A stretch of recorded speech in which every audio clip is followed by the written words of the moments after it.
Click on a cloud type to find out more about it. When you have finished this section, click on the Forward button.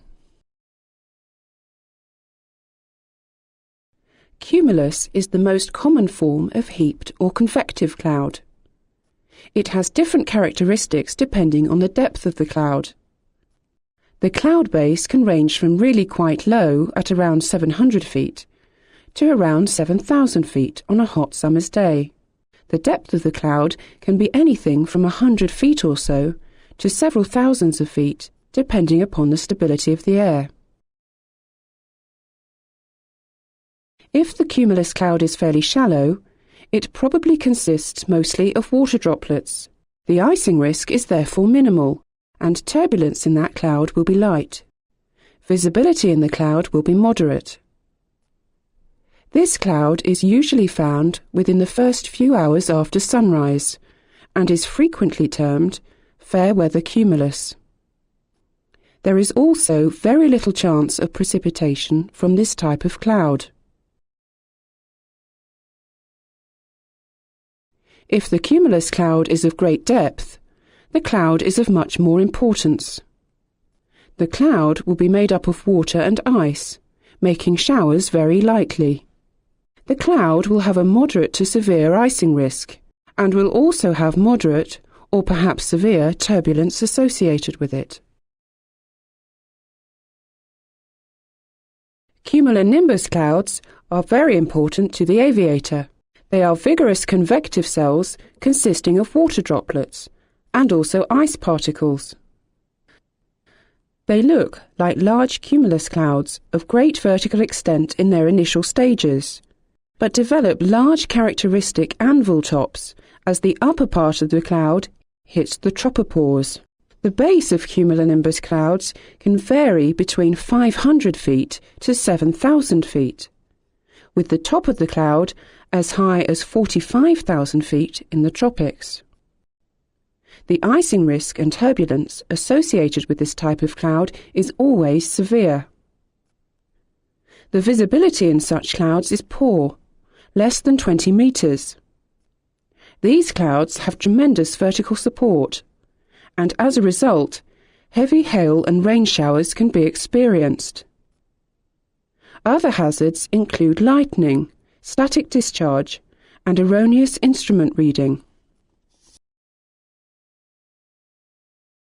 Stratus is usually the lowest of all clouds, with a base anywhere from ground level up to around 1,200 feet. The depth of the cloud is no more than 1,000 to 1,500 feet thick, but sometimes the top merges with other layered cloud, making it difficult to distinguish the layers. This cloud is made of water droplets and has an icing and turbulence risk of nil or light. The main hazard associated with stratus is that it often covers higher ground, resulting in hill fog.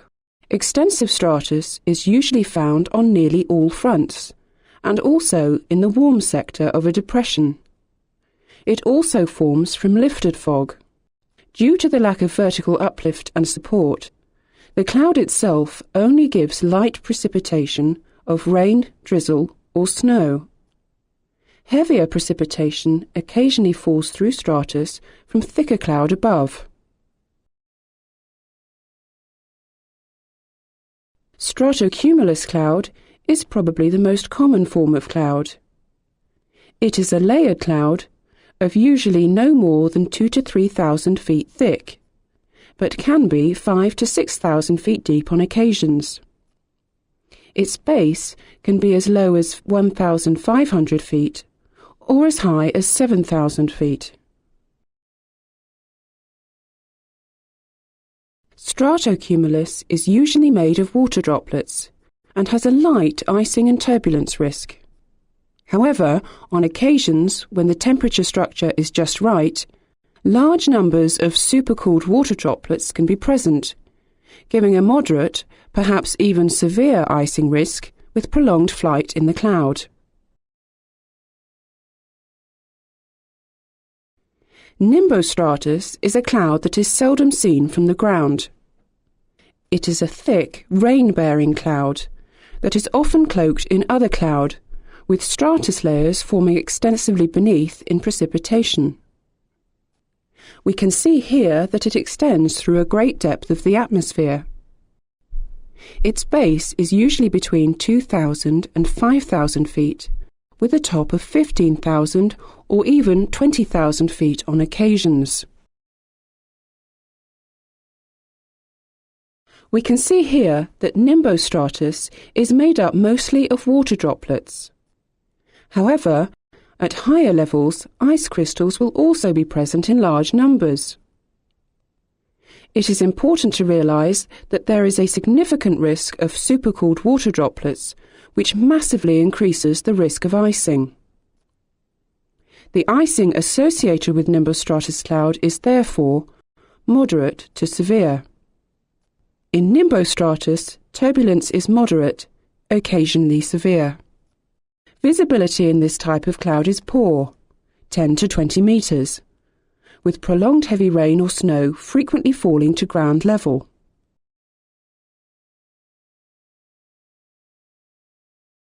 Altocumulus is an interesting cloud in that it can take three main forms. We see here common altocumulus. Its base usually lies between 8,000 and 15,000 feet, with tops up to 20,000 or even 23,000 feet. The clouds are usually water droplets and ice crystals, and so the icing and turbulence risk associated with altocumulus is light and occasionally moderate. Visibility in altocumulus is poor to fair, between 20 and 1,000 metres.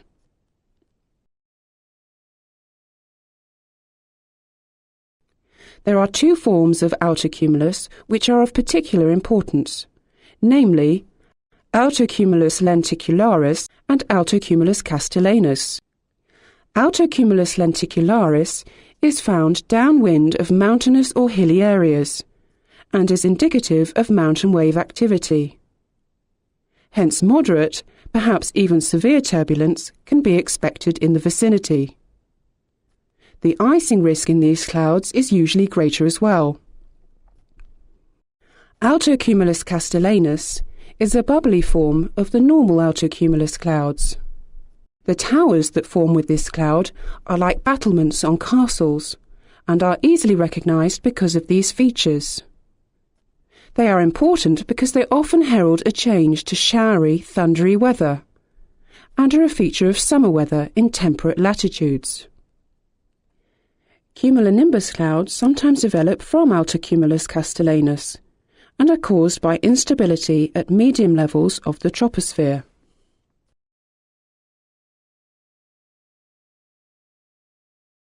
Altostratus is a medium-level layered cloud comprised of ice crystals and water droplets. It can vary in thickness, but frequently gives a ground glass effect to the sun or moon, and heralds the onset of rain or snow.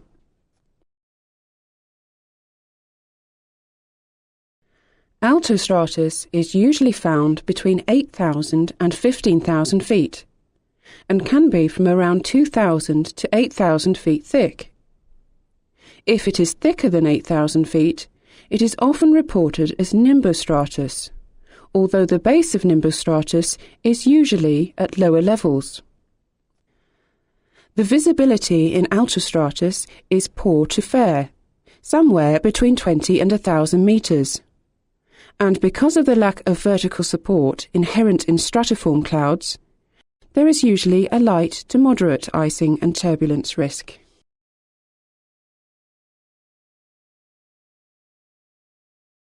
Cirrus is the highest of all tropospheric clouds. It is composed entirely of ice crystals and has a very fibrous appearance. It can be found between 16,500 and 45,000 feet, but it is mostly confined to between 20 and 30,000 feet. Remember that at these altitudes the air is very cold and therefore holds very little water. The clouds created can never be of significant substance or danger. Visibility has been found to be quite good in excess of 1,000 metres, and there is usually no icing or turbulence associated with this type of cloud. The cloud usually heralds the approach of a warm front.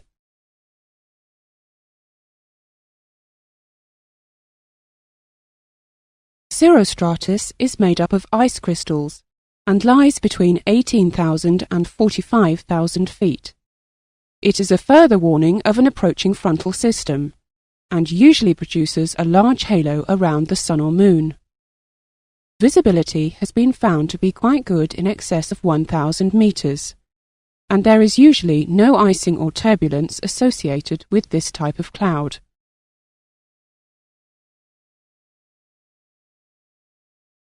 Cirrocumulus is quite a rare cloud.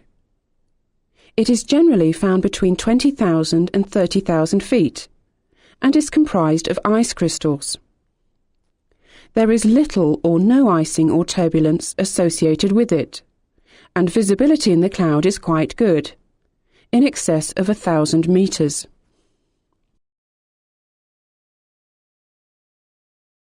There are also some other clouds which occasionally appear in the atmosphere, but are described purely for information purposes. These include noctilucent clouds, and also nacreous clouds, both of which are found at great heights in the atmosphere. Noctilucent clouds are found around 80 to 85 kilometers altitude. Nacreous are found at around 24 kilometers altitude.